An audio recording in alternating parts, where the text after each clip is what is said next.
बाबरी मस्जिद जिंदाबाद, जिंदाबाद, भारत जिंदाबाद। और हुकूमत ये मोदी हुकूमत जश्न मना रही है जो 6 दिसंबर को हुआ। नहीं, 6 दिसंबर के ऊपर कोई जश्न नहीं है। राम मंदिर के निर्माण की जो प्रतिष्ठा हुई है उसको संबोधन कर रहा है। अभी एएसआई ने सुप्रीम कोर्ट ने स्वीकार किया है कि वहां पर राम मंदिर था। और सर आपने कहा था कि वहां पर मंदिर को तोड़कर बनाया गया। सर मैं आपके सामने ये तमाम चीजें लेकर दूंगा। सुप्रीम कोर्ट के जजमेंट के पैराग्राफ्स हैं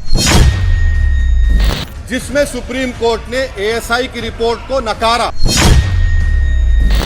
उन्होंने कहा कि मंदिर को तोड़कर मस्जिद नहीं बनाई गई थी। यदि किसी अन्य धर्म के स्थान पर मस्जिद बनाई जाए तो शायद उसको मान्य नहीं किया जाता। ये बताता है कि इंसाफ जिंदा है या जुल्म को बरकरार रखा जा रहा है। और अफसोस के साथ कहना पड़ता है सर कि मुस्लिम अक़लियत को हमेशा यह कहा गया कि तुमको भारत के शहरी बरकरार रहने के लिए एक बहुत बड़ी कीमत तुमको चुकानी पड़ेगी। स्पीकर सर, केवल एक प्रश्न का जवाब ओवैसी साहब दे दें कि बाबर को वो आक्रमणकारी मानते हैं या नहीं मानते? पुष्पमित्रा संघा को आप क्या मानते हैं? यही तो मैं कह रहा हूं कि निशिकांत दुबे 47 में आजादी मिली असदुद्दीन ओवैसी से बाबर की बात पूछ रहे हैं। तुम गांधी की बात पूछते, तुम बोस की बात पूछते, तुम जलियांवाला बाग की बात पूछते, तुम काला पानी में जो मुसलमान शहीद हो गए उनकी बात पूछते, मगर बाबर की बात पूछी जाती है। मोदी हुकूमत ये पैगाम दे रही है भारत के मुसलमानों को कि जान बचाना है या इंसाफ चाहते हो। मैं कह रहा हूं मैं भीख नहीं मांगूंगा। पुजारी बाबा रामचरण दास कौन थे? अयोध्या के पुजारी थे। दोनों ने मिलकर अंग्रेजों के खिलाफ जंग लड़ी थी और दोनों ने अंग्रेजों ने इनको गिरफ्तार किया और एक पेड़ पर मौलाना अमीर अली को और पुजारी रामचरण दास को फांसी दे दी गई। मुसलमान की लाश को जला दिया गया और शंभू प्रसाद को दफना दिया गया। इस देश को यह जरूरत है, देश को बाबा मोदी की जरूरत नहीं है कि जिस जगह पर मस्जिद थी, है और रहेगी। श्री असदुद्दीन ओवैसी जी। मोहतरम चेयरमैन साहब, आपका बेहद शुक्रिया। मैं इस मोशन की मुखालिफत में खड़ा हुआ हूं। सर मैं शुरुआत में हबीब जालिब का एक शेर पढ़ना चाहता हूं। आप उर्दू जानते हैं और लॉ मिनिस्टर भी उर्दू जानते हैं।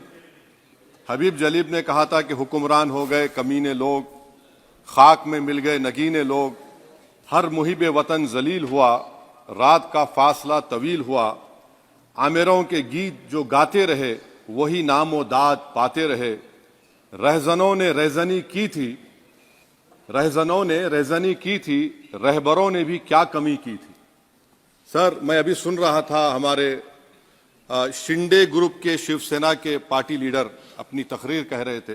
कहा कि 6 दिसंबर में जब बाबरी मस्जिद को शहीद किया जा रहा था तो उस वक्त के वजीर आजम नरसिम्हा राव पूजा कर रहे थे। आप ही ने कहा और कहा कि वो डिस्टर्ब नहीं करना।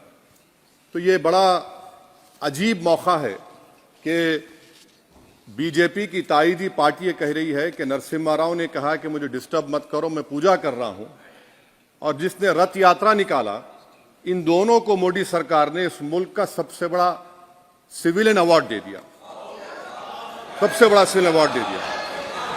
तो ये बताता है कि इंसाफ जिंदा है या जुल्म को बरकरार रखा जा रहा है।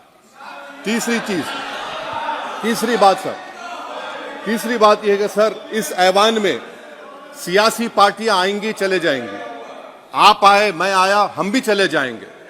मैं जमीन की गिजा बन जाऊंगा, यह ऐवान तो बाकी रहेगा। मगर सर मैं ताजुब कर रहा हूं कि लोकसभा मुख्तलिफ आवाजों में कैसे बोल सकता है। लोकसभा तो एक ही आवाज में बोलना चाहिए, और लोकसभा भी भारत के संविधान आइन के बेसिक स्ट्रक्चर का ताबे है।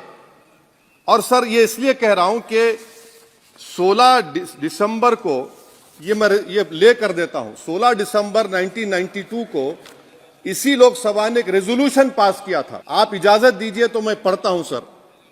दिस हाउस, अच्छा ये गुलाम नबी उस वक्त के मिनिस्टर थे, आज नहीं है, उनका नाम नहीं लेना चाह रहा था। This house strongly and unequivocally condemns the desecration and demolition of the Babri Masjid at Ayodhya by and at the instigation of forces represented among others by VHP, RSS and the Bajrang Dal, which has caused communal violence in the country. Such act of vandalism was carried out not only in violation of order of Supreme Court, but amounted to an attack on the secular foundations of our country. This House expresses anguish at the happenings and wishes to reiterate its resolve that it will ceaselessly endeavor to uphold the secular and democratic traditions of our country and for the maintenance of rule of law. और एक paragraph है, नहीं पढ़ूंगा। मैं ताजुब कर रहा हूं कि जब इस ऐवान ने एक रेजोल्यूशन पास किया तो हुकूमत आएगी जाएगी, और हुकूमत ये मोदी हुकूमत जश्न मना रही है जो 6 दिसंबर को हुआ। तो ये एक बात है सर। चौथी बात यह है कि सर नहीं, 6 दिसंबर के ऊपर कोई जश्न नहीं है। राम मंदिर के निर्माण की जो प्रतिष्ठा हुई है उसको संबोधन कर रहा है, और वो सर्वोच्च न्यायालय के द्वारा तथ्यों के आधार पर दिए गए निर्णय के कारण से हुआ है। सर्वोच्च न्यायालय का निर्णय है, तो तथ्यों के आधार पर निर्णय है। वो विषय आपने बोल दिया, ठीक है, ओके। परंतु जो मंदिर का निर्माण है वो नियमानुसार सर्वोच्च न्यायालय के निर्णय से तथ्यों को देख करके। एक सेकंड, आप इस्लाम के बहुत जानकार हैं, विद्वान हैं वैसे भी अब कानून के। यदि किसी अन्य धर्म के स्थान पर मस्जिद बनाई जाए तो शायद उसको मान्य नहीं किया जाता। अभी एएसआई ने, सुप्रीम कोर्ट ने स्वीकार किया है कि वहां पर राम मंदिर था। तो इस विषय केवल यह है कि वहां पर राम मंदिर ठीक बना कि नहीं बना, वो विषय हो गया। तो कृपया इस पर यदि आप कुछ बोले तो बोले प्लीज। सर मैं आपको गलत साबित कर दूंगा सर भी। और मैंने रुक तो जाइए बड़ी इज्जत के साथ सर, मैं आपकी बड़ी इज्जत करता हूं सर। आपको मैं कोट कर रहा हूं सुप्रीम कोर्ट का जजमेंट, पैराग्राफ 1222 रोमन 17, उसमें लिखा गया है the destruction of the mosque took place in breach of the order status को and the assurance given to this court, the destruction of the mosque and obliteration of Islamic structure was an egregious violation of the rule of law. Egregious का मतलब जो छोटी मोटी अंग्रेजी में आती है वो क्रिमिनल एक्ट कहा। और सर आपने कहा था कि वहां पर मंदिर को तोड़कर बनाया गया। सर मैं आपके सामने ये तमाम चीजें लेकर दूंगा, सुप्रीम कोर्ट के जजमेंट के पैराग्राफ्स हैं जिसमें सुप्रीम कोर्ट ने एएसआई की रिपोर्ट को नकारा। उन्होंने कहा कि मंदिर को तोड़कर मस्जिद नहीं बनाई गई थी। सुप्रीम कोर्ट ने कहा, ये सुप्रीम कोर्ट ने कहा। अब और मैं रख दूंगा, आप पढ़ लीजिए। अच्छा सर मैं अपनी तकरीर पर आ जाता हूं सर। तो मैं अपनी बात कर देता हूं सर। तो मैं ये पूछना चाह रहा हूं कि क्या मोदी सरकार एक समुदाय, एक मजहब की सरकार है या पूरे देश के मजाहिब को मानने वालों की सरकार है? जिसको नहीं मानते उनकी सरकार है, हमको बता दीजिए। क्या मोदी सरकार सिर्फ एक फिक्र और नजरिया हिंदुत्व की सरकार है?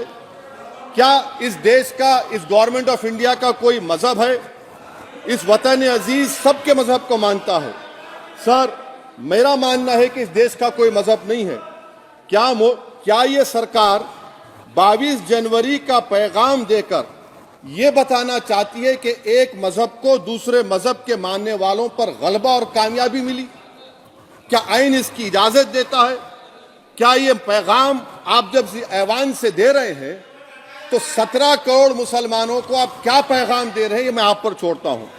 सर 49 में धोखा हुआ, 86 में धोखा हुआ, 92 में धोखा हुआ, 2019 और 22 में भी इस ऐवान के जरिए हमको धोखा दिया जा रहा है।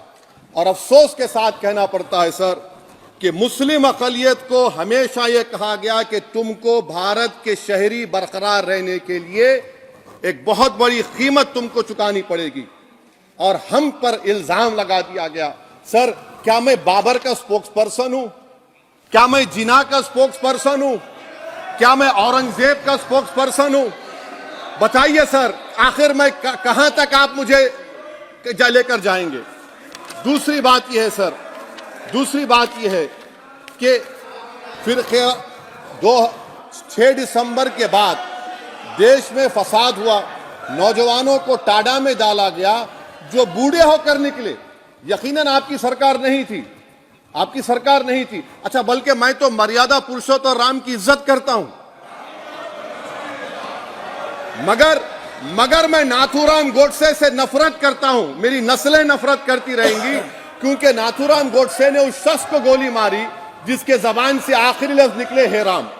सर, छठी बात यह है कि 87 में मलियाना हाशिमपुरा हुआ, 83 में नेल्ली हुआ, 44 में जम्मू में नस्ल कशी हुई, 2022 में हल्दीवानी में कत्ल हुआ। इतने धोखे सबसे बड़े किसको दिए गए? असदुद्दीन ओवैसी को दिए गए। मगर फिर भी मुझसे ही कहा जाता है कि वफादारी को तुम साबित करो अपनी ओवैसी। सर, आज भारत के 17 करोड़ मुसलमान अपने आप को अजनबी और एलियनेट महसूस कर रहे हैं।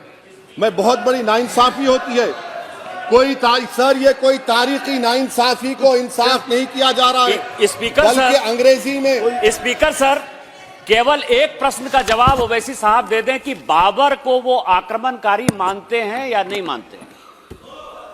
पुष्पमित्रा संघा को आप क्या मानते हैं?